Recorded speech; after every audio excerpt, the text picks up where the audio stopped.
Hey all of you, welcome to all of you again. So today also I thought of discussing something with you that is regarding the preparation. I know that many a student they often get confused while preparing that from where to start and where to end and how the journey will be from where to start to where to end.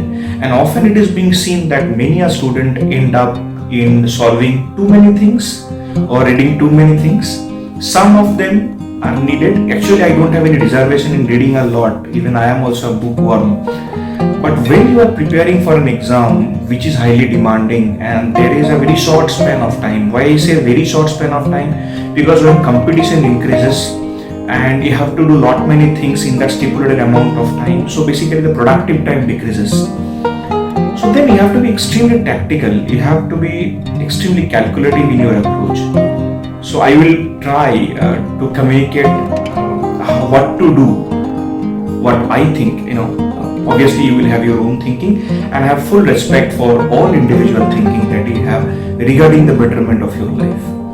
Okay. So what I do believe that your journey should be very nice and smooth and unidirectional. You always start with a basic textbook, and the basic textbook, if you ask me, we are fortunate that we have a concrete textbook in physics in terms of H.C. Verma. The legendary person has done some wonder for us. And apart from that, if you want to read any other text, I would advise you to go for Resnick, Halliday and Crane. I am not talking about Walker. Resnick, Halliday and Crane, it's a 2-volume book.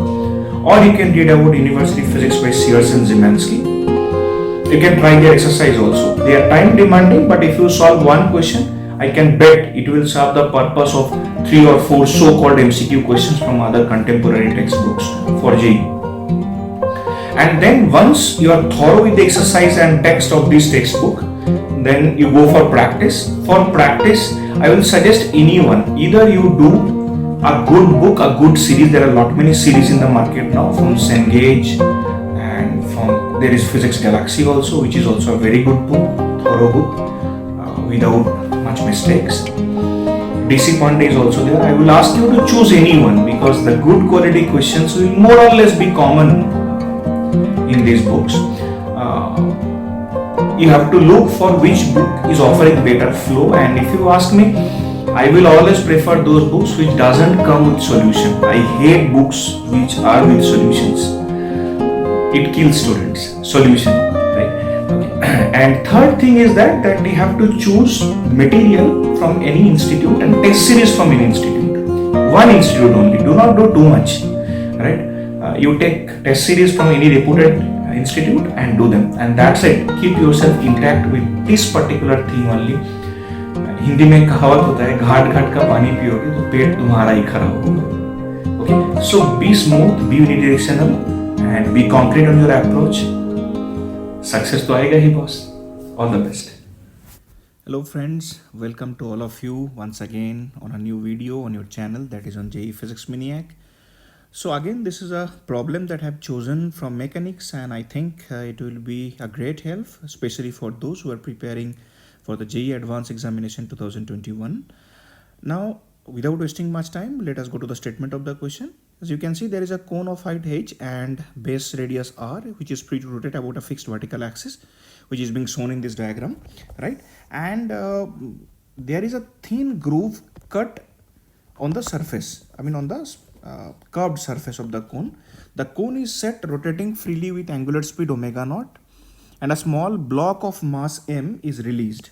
Assume that the block stays in the groove and the groove is given to be frictionless. Take the moment of inertia to be I naught, and what is the angular velocity of the cone when the block reaches at the bottom. Now let us first discuss the confusion. Confusion is that you will tend to believe that when this block is sliding down the groove, then the weight of the block will create a finite torque, but that's not the case.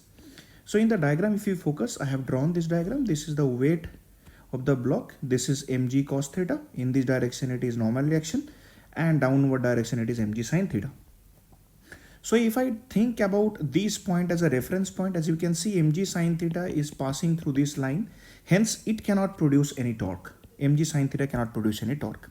And if you think about mg cos theta and n, since the block is in equilibrium along this direction, so definitely the net torque in that direction will be 0 because n is equal to mg cos theta. Correct?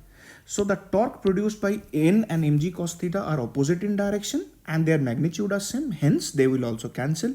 So net external torque acting on the system will be equal to 0, and that's the fun of this question.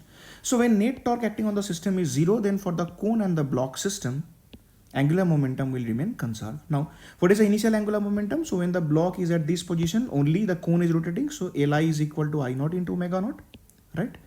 And when the block starts moving, what will happen basically? The block will gain some kind of angular momentum and the cone will lose some angular momentum. Correct? So initially the total angular momentum was for the cone only, and as the block started gradually moving, the angular momentum of the block will increase and the cone will lose out some angular momentum. So finally, let us say the angular momentum of the system is I naught into omega f is for the cone and m r square omega f is for the block. Now here also you have to be careful. For the cone, we are treating pure rotation of a rigid body, right? That's why I omega term came. And m r square omega f is for the block because block is generally treated as point particle. So for the point particle moving in a particular direction about a point away from it, moment of inertia is mvr. Sorry, angular momentum is mvr or m r square omega. So that's precisely what I have written.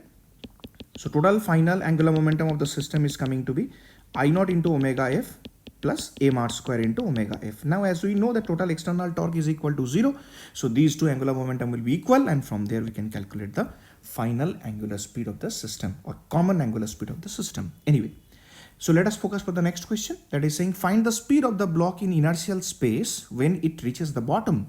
That's simple. We will again use, see, it is a frictionless system, so for a frictionless system there will be no change in energy, as all the forces acting here are not dissipative forces. Whether you talk about normal direction, mg sin theta, mg cos theta, none of them are dissipative forces. So total mechanical energy of the system will be conserved. So initial is equal to half I naught into omega naught square for the cone and mgh is for the block. Finally, all kinetic energy half I naught into omega f square plus half m into vf square. Substituting the value, vf will come this, right? So I hope you have enjoyed. It's a simple problem, not very difficult, a little bit of different application of conservation of angular momentum. I will shortly come up with another video. Thank you very much. If you like this, then please do like, subscribe and share. Thank you.